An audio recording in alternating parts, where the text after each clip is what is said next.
Hey, what's up guys? This is Anthony from Anthony's Customs, and for this review, we are looking at the S.H Figuarts Barnaby Brooks Jr. Darkness Bunny Edition, which is a Tamashii Nations exclusive. I'm not sure what makes it exclusive. I think it's just the color scheme, to be honest. I think the figure is mostly the same, but I don't know, because I'm not familiar with Tiger and Bunny. But if you are watching this, then you probably are. Or at least you're going to be interested enough to figure it out, because like I said, I haven't watched the show yet. I will. I apologize, I haven't yet. Anyway, this guy's pretty cool. He's got a lot of paint work. He's got some clear parts. He's got some accessories. He's got a giant foot. It's a pretty cool looking figure. So let's get him off the stand and take a closer look.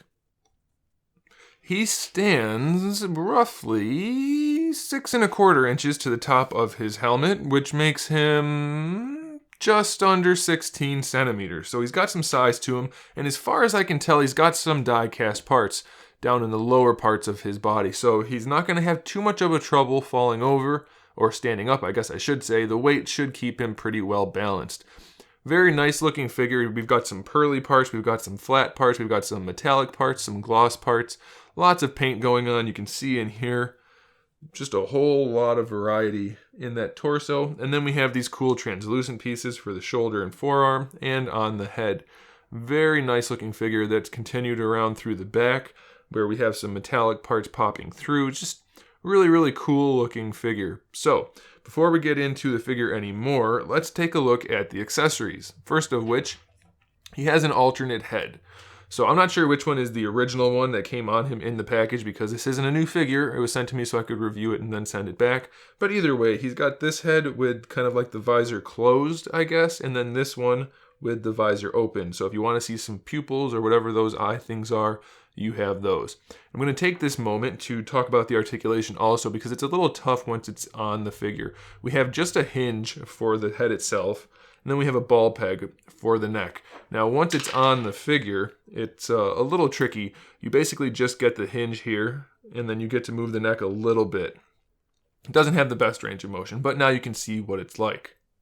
We also have, of course, some interchangeable hands. So we have the 2 fist hands that come on him in the package. We have 2 style pose hands of the same variety, the metallic gloves, I guess you would call them. Very nicely detailed, lots of paint work on there. Even on the internal parts of the fingers, we have some various different colors, and really cool looking figure. They put some detail into this, and they put the effort into making it look good when they made it. So we have those, and then we also have these, which are pink versions of like gun finger hands, I guess. I don't know. I guess that's a thing he does.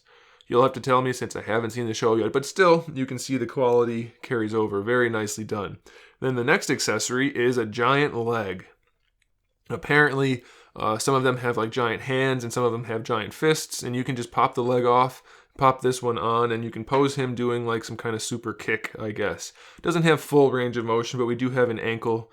I'm not sure if it's a hinge going both directions or if it's a ball peg, but either way, you can move this around so you can pose it well enough, and this is on a hinge, so that's pretty cool. And then it does have the full knee, and it will have thigh articulation once you put it together, so it's basically the full-on foot, just no lower foot ankle-y articulation down there, just this main part right here.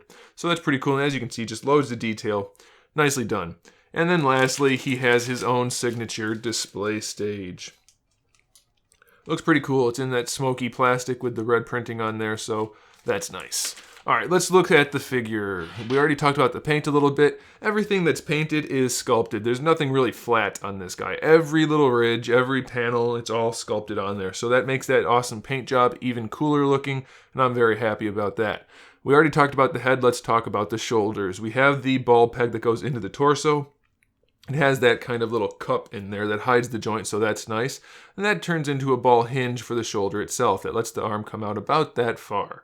The shoulder pad is on its own hinge connected to the shoulder, so it's a little loose, but you don't really want it up like that. You just want to know that you can raise the arm without it getting in the way, so that's a good thing. And since it's connected to the shoulder, you can rotate the arm forward, and the shoulder pad works perfectly with that, so that's a nice touch. We do get our bicep swivel down here underneath the ball hinge shoulder. We have a double jointed elbow, which gives him really good range of motion, and it looks pretty good. No real issues there.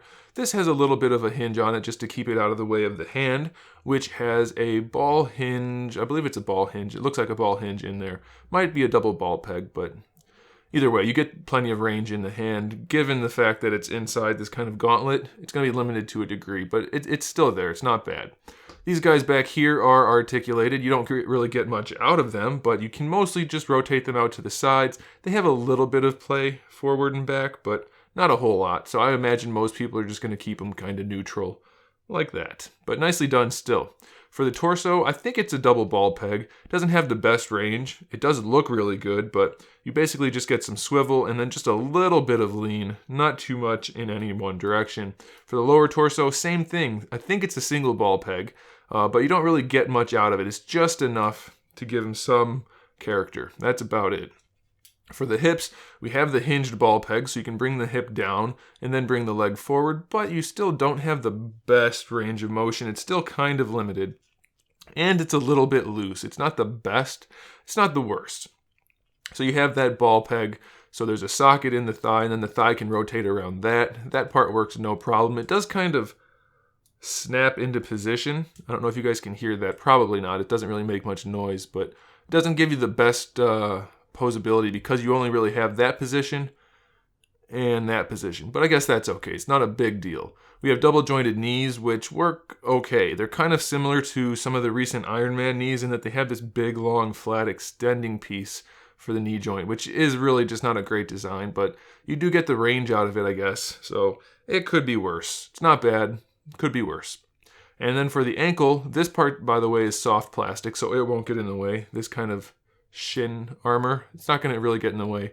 We have a little bit of a hinge forward and back.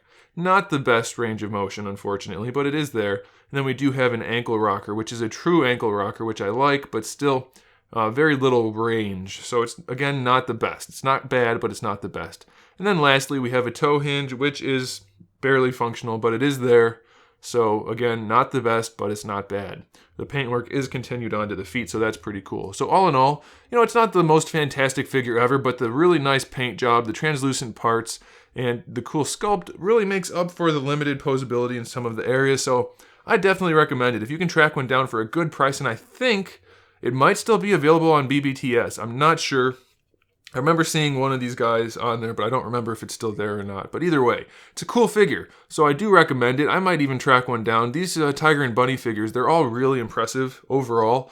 And I have to say, I don't want to get into another line of figures, but they look so cool, so I might do it. And I think you might want to also. There you go, guys. Thanks for watching. Make sure you subscribe to the channel so you can see my upcoming figure reviews, custom figures, and other good stuff. And in the meantime, keep collecting.